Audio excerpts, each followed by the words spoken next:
మోహనవాణికి రామలింగేశ్వరుని ఆశీస్సులతో సుస్వాగతం.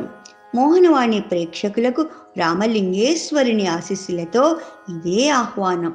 నమః శంభవే చ మయో భవే చ నమః శంకరాయ చ మయస్కరాయ చ నమః శివాయ చ శివతరాయ చ నమస్తీర్థ్యాయ చ కుల్యాయ చ. అర్థాన్ని తెలుసుకుందాం.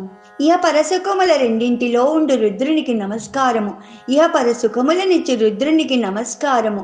కళ్యాణ రూపునికి శుభములను మించిన శుభమగు స్థితి ప్రసాదించు రుద్రునికి నమస్కారము. పుణ్యతీర్థములలోనూ ఆ పుణ్యతీర్థములలోని దేవతామూర్తులలోనూ ఉండు రుద్రునికి నమస్కారము. కార్తీక పురాణము 24వ అధ్యాయము అంబరీషుని ద్వాదశి వ్రతము.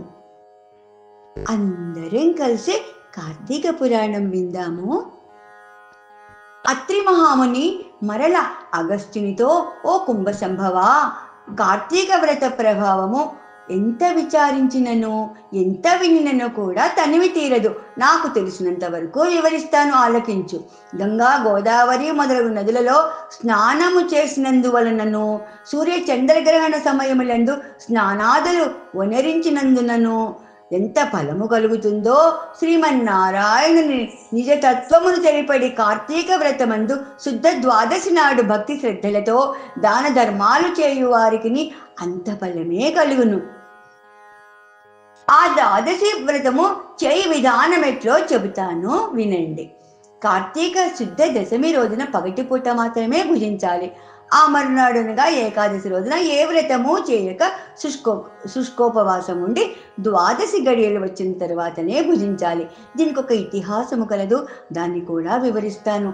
సావధానుడివై ఆలకించు అని ఇట్లా చెప్పసాగారు. పూర్వము అంబరీషుడనే రాజు కలడు. అతను పరమ భాగవతోత్తముడు, ద్వాదశి వ్రతప్రియుడు. అంబరీషుడు ప్రతి ద్వాదశి నాడు కూడా తప్పకుండా వ్రతం చేయుచుండేడు వాడు. ఒక ద్వాదశి నాడు ద్వాదశి గడియలు చాలా స్వల్పంగా ఉన్నాయన్నమాట. అందుచే ఆ రోజు పెందలకడనే వ్రతాన్ని ముగించి బ్రాహ్మణ సమారాధన చేయదలిచి సిద్ధంగా ఉన్నారు. అదే సమయమున కచటికు కోప స్వభావుడైన దుర్వాసుడు వచ్చాడు. అంబరీషుడు ఆ మునిని గౌరవించి ద్వాదశి గడియలలో పారాయణ చేయవలేను కాన తొందరగా స్నానానికి ఎగిరండి అని కోరెను. దుర్వాసుడు అందులకు అంగీకరించి సమీపమున గల నదికి స్నానానికై వెళ్ళాడు. అంబరీషుడు ఎంతసేపు వేచి ఉన్నా కూడా దుర్వాసుడు రాలేదు. ద్వాదశి గడియలు దాటిపోవచ్చున్నాయి. అందుచేత అంబరీషుడు తనలో తాను ఇట్లా అనుకున్నాడు, ఇంటికొచ్చిన దుర్వాసుని భోజనానికి రమ్మన్నాను కదా, ఆ ముని నది స్నానానికి వెళ్ళి ఇంతవరకు రాలేదు. బ్రాహ్మణునికి ఆతిథ్యం ఇస్తాను అని చెప్పి మాట ఇచ్చి భోజనం పెట్టకపోవుట మహాపాపము. అది గృహస్థునకు ధర్మం కాదు కదా. ఆయన వచ్చే వరకు ఆగితినా ద్వాదశి గడియలు దాటిపోతాయి, వ్రతభంగం అవుతుంది. ఈ ముని మహాకోప స్వభావం కలవాడు. ఆయన రాకుండా నేను భుజిస్తే నన్ను శపిస్తారు. నాకేం చేయాలో తోచుకున్నది. బ్రాహ్మణ భోజనము అతిక్రమించరాదు, ద్వాదశి గడియలు మించిపోకూడదు. గడియలు దాటిపోయిన పిదప భుజించినడలా హరిభక్తిని వదిలిన వాడనగుదును.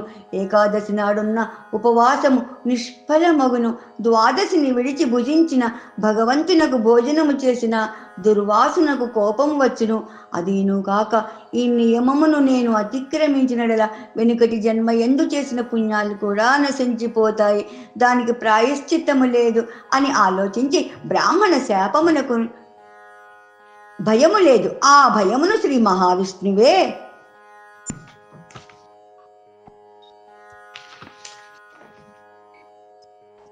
పోగొట్టగలడు. కావున నేను ద్వాదశి గడియలకు భోజనం చేయటమే ఉత్తమము.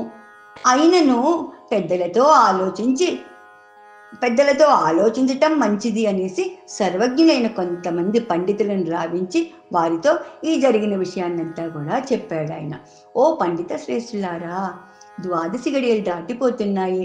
బ్రాహ్మణుని వదిలి ద్వాదశి గడియల్లో భుజించవచ్చునా, లేక వ్రతభంగమును సమ్మతించి ముని వచ్చే వరకు వేచి ఉండాలా?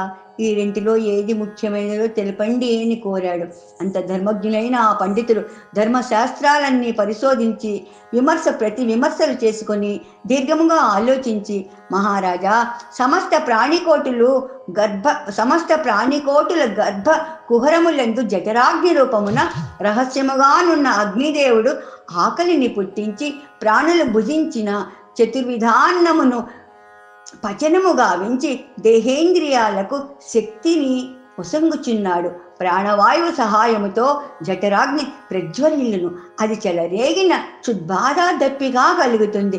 ఆ తపము చల్లార్చవలనన్న అన్నము నీరు పుచ్చుకుని శాంతపరచాలి. శరీరమునకు శక్తి కలగచేయువాడు అగ్నిదేవుడు. దేవతలందరికంటే అధికుడై దేవపూజ్యుడైన వాడు ఆ అగ్నిదేవుడు. ఆ అగ్నిదేవుని అందరూ కూడా సదా పూజించాలి. గృహస్థ ఇంటికి వచ్చిన అతిథి కడజాతి వాడైనను సరే భోజనం ఇడుదునని చెప్పి వానికి పెట్టకుండా తినరాదు. అందులోనూ వేదాంగ విద్యా విశారదుడు, మహాతపస్శాలి, సదాచార సంపన్నుడు అయినటువంటి దుర్వాస మహాముని భోజనానికి పిలిచి పెట్టకుండా తాను భుజించుట వలన మహాపాపం కలుగుతుంది.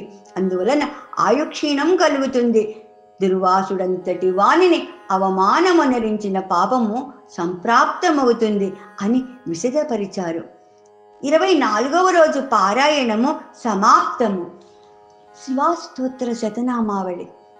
ఓం శివాయ నమః, ఓం మహేశ్వరాయ నమః, ఓం శంభవే నమః, ఓం పినాకినే నమః, ఓం శశిశేఖరాయ నమః, ఓం వామదేవాయ నమః, ఓం విరూపాక్షాయ నమః, ఓం కపర్ధినే నమః, ఓం నీలలోహితాయ నమః, ఓం శంకరాయ నమః, ఓం శూలపాణయే నమః, ఓం ఖట్వాంగినే నమః, ఓం విష్ణువల్లభాయ నమః, ఓం శిబివిష్టాయ నమః, ఓం అంబికానాథాయ నమః, ఓం శ్రీకంఠాయ నమః, ఓం భక్తవత్సలాయ నమః, ఓం భవాయ నమః, ఓం సర్వాయ నమః, ఓం త్రిలోకేశాయ నమః, ఓం శితికంఠాయ నమః, ఓం శివాప్రియాయ నమః, ఓం ఉగ్రాయ నమః, ఓం కపాలినే నమః, ఓం కామార్యే నమః, ఓం అంధకాసుర సూదనాయ నమః, ఓం గంగాధరాయ నమః, ఓం లలాటాక్షాయ నమః, ఓం కాళకాలాయ నమః, ఓం కృపానిధయే నమః,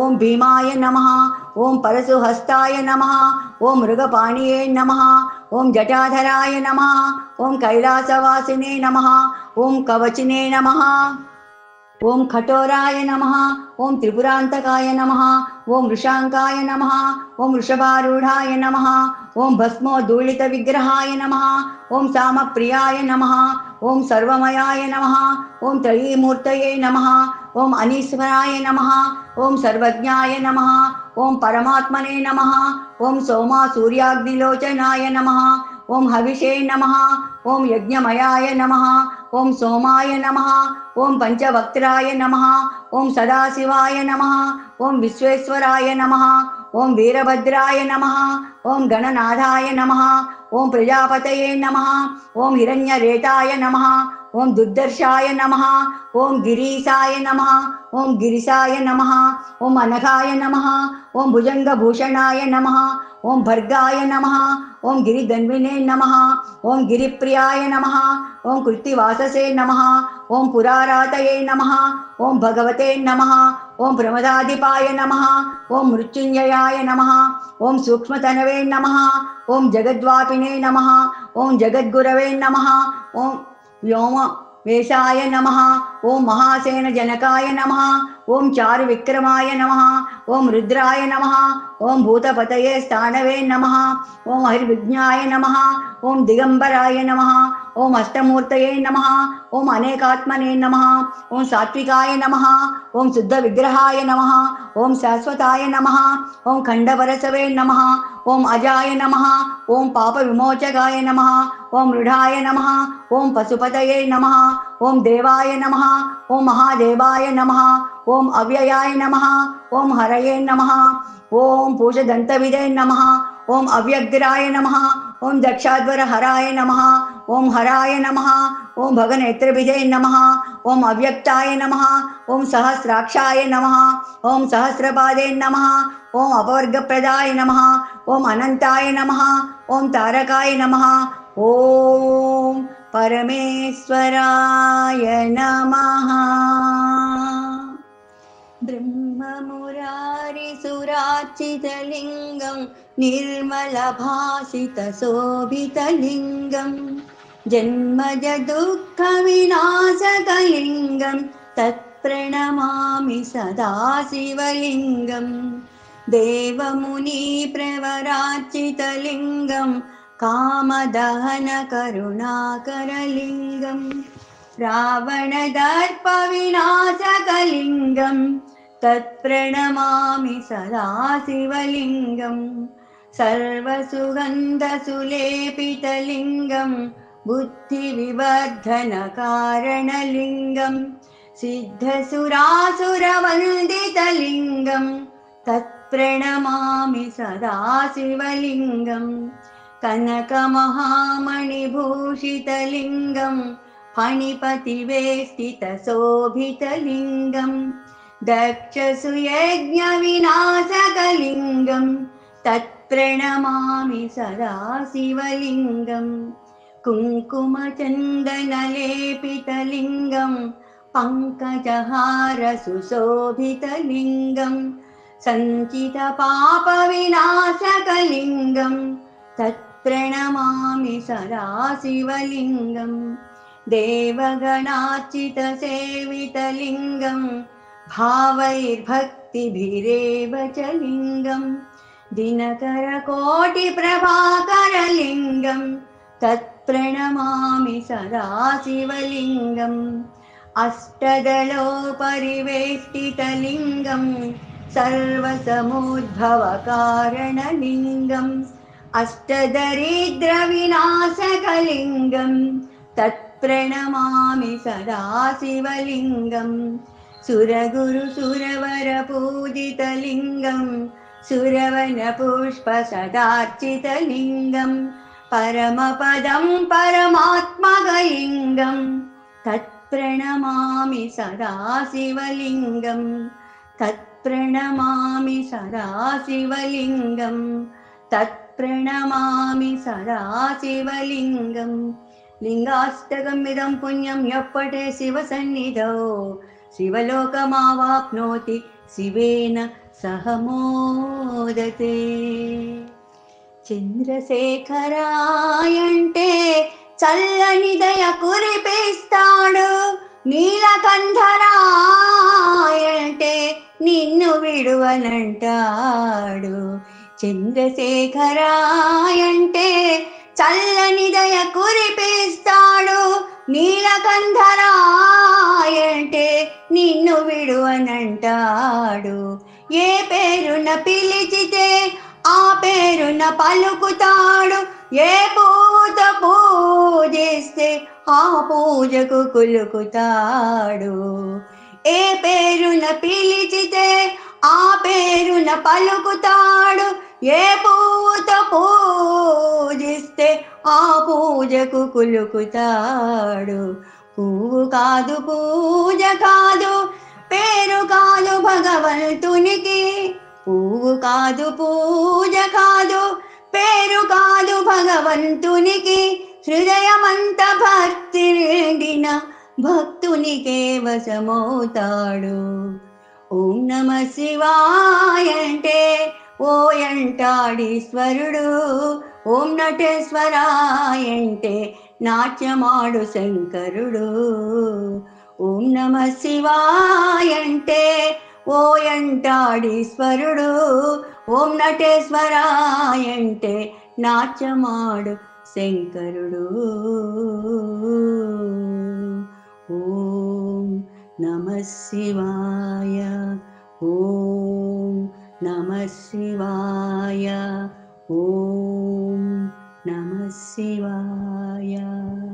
శివదర్శనం చిత్తనాశనం, పార్వతి దర్శనం పాపనాశనం, ధూళి దర్శనం దుఃఖనాశనం. పురాణ శ్రవణము పురుషులకు పుణ్యం, పురాణ పఠనం ప్రమదలకు పవిత్రం. మగవారికి మోక్షం, ఆడవారికి అభయం. ఏమండోయ్, ఇప్పటివరకు మన ఛానల్కి సబ్స్క్రైబ్ చేసుకోకపోతే ఈ క్షణమే వెంటనే సబ్స్క్రైబ్ చేసుకుని ఆ పక్క నుండి బెల్ బటన్ని మ్రోగించండి. అప్పుడు నేను చేసే అప్డేట్స్ అన్నీ మీ ముందు ప్రత్యక్షమవుతాయి.